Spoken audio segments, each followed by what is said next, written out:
Shut up, compressor.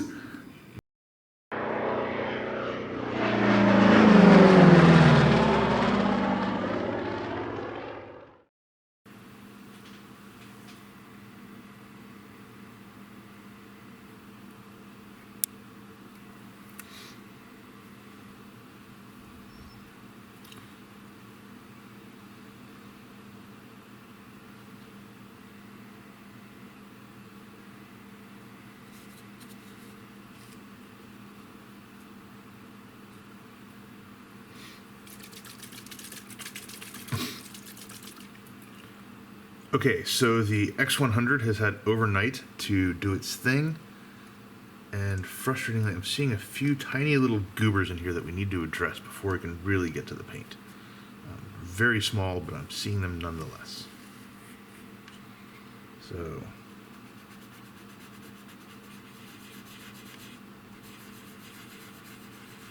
just a matter of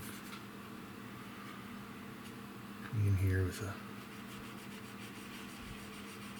quick swipe of the sponge.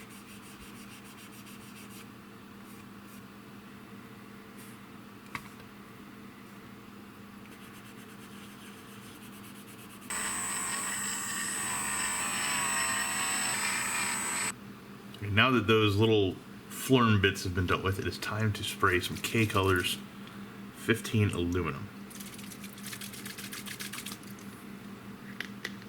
And for this, I'm going to be using my Gun's PS267. It's about as small as I am willing to go with a metallic paint, except for MRP.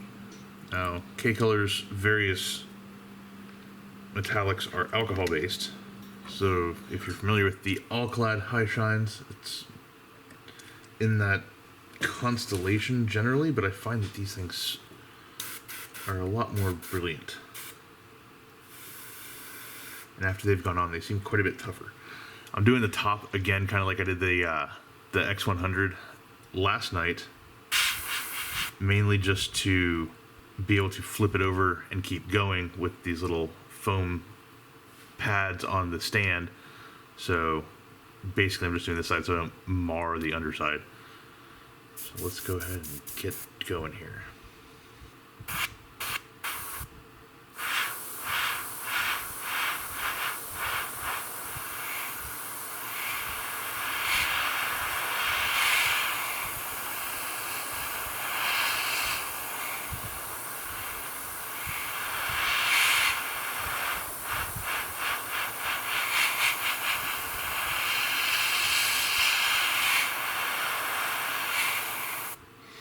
This is definitely one where I find building smaller coats, letting it get a bit of a grip, tends to help.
So that's looking pretty dang awesome.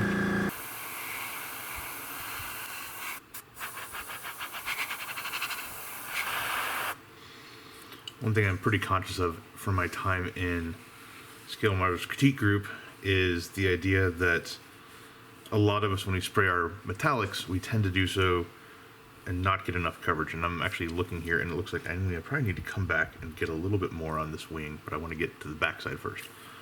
But generally, we tend to go with a very light hand because you hear that you're supposed to mist these things on. And at a certain point, they look all awesome and reflective, and we just stop there. But they're really not to the point where they need to be yet. And so they look all awesome and reflective, then you take a picture and they look dark. And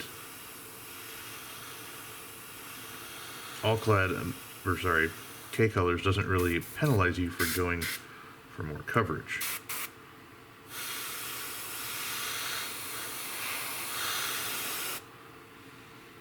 So I'm trying to keep that in mind.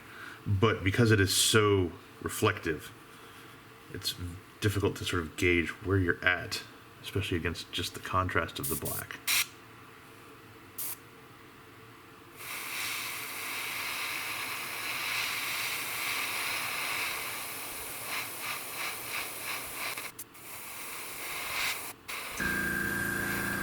So one thing I really like about Kcolors versus all-clad or even MRP is it's not super picky about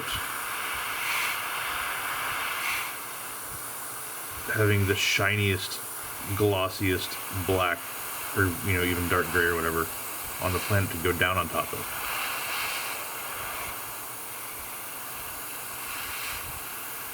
So GX2, as amazing as it is, it's not something that you have to really you don't have to chase that super perfect, amazing finish to get something awesome out of this stuff.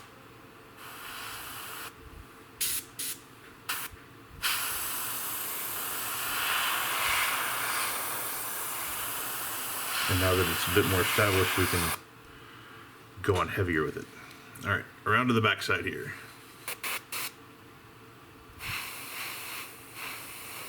And I know I was talking earlier about not installing the tails until after this stuff, but I decided screw it, they need to go on. So we have stabilizers.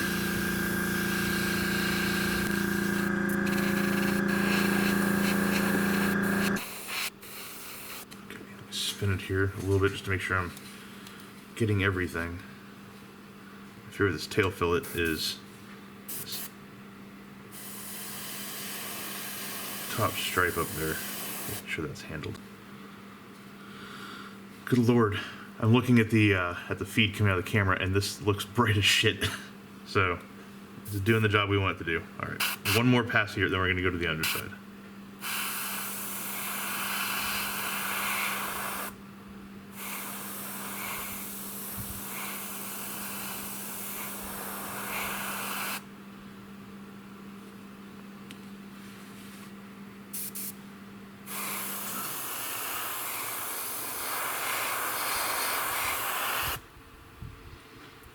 Okie doke.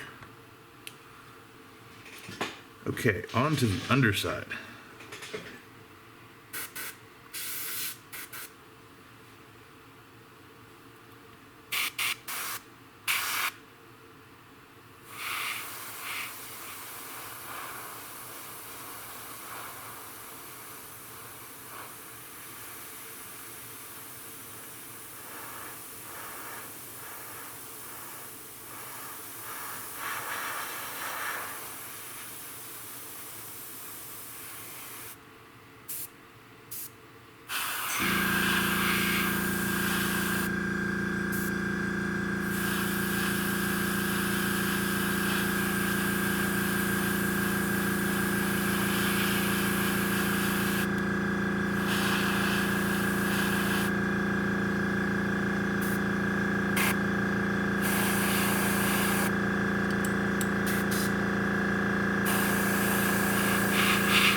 Good Lord, this gets bright fast, doesn't it? Whew.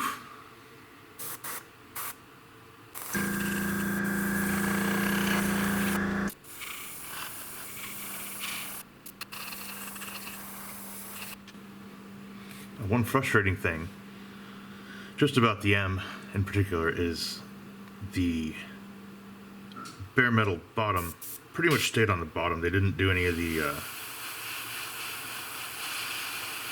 thing that like the neutral gray on a lot of jugs do, where it rises up at the stabilizers to sort of meet the underside. That's not a thing with these. So we're gonna have to paint stabilizers and then mask them.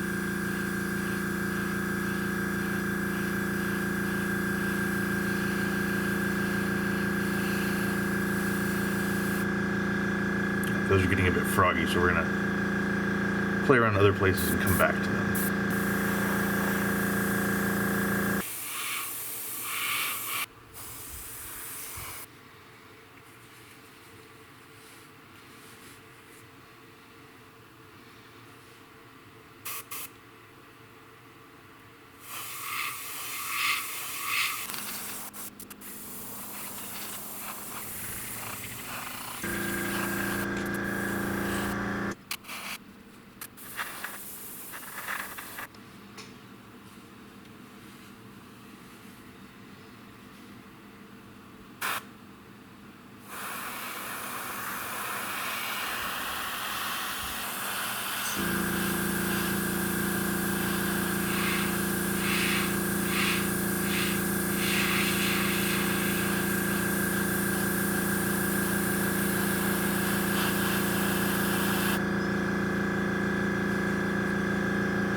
Let's go ahead and, just for insurance here, let's get these sides lifted up a little bit.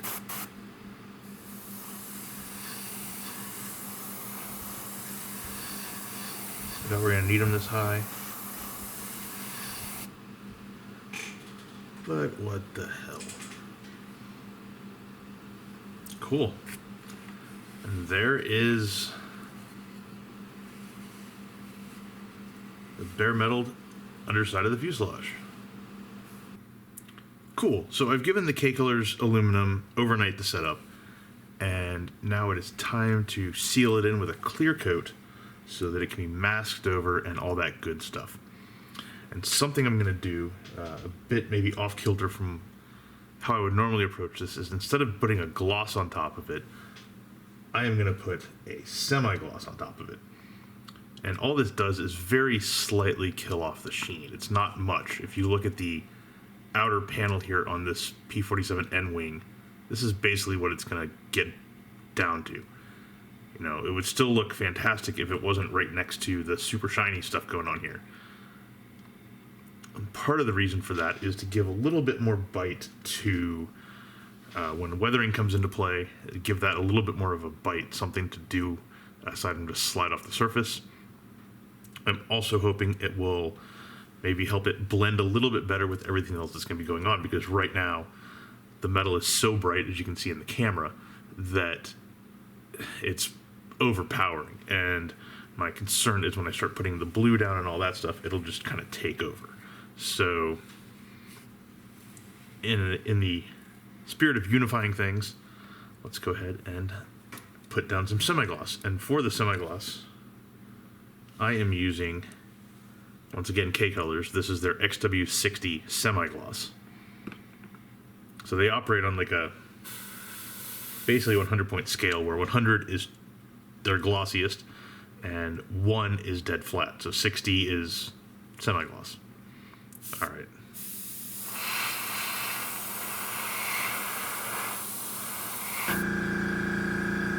See, it kills it a little bit, but not much.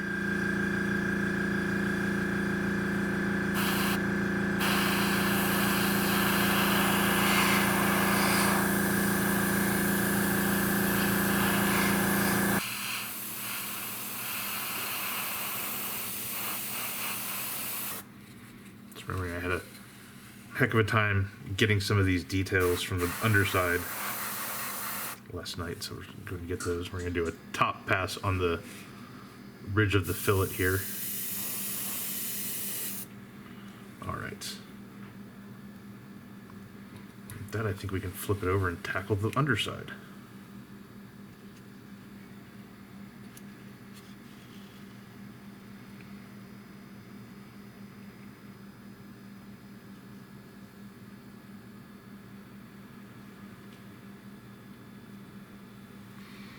Cool. Man, that really darkens it up, doesn't it? All right.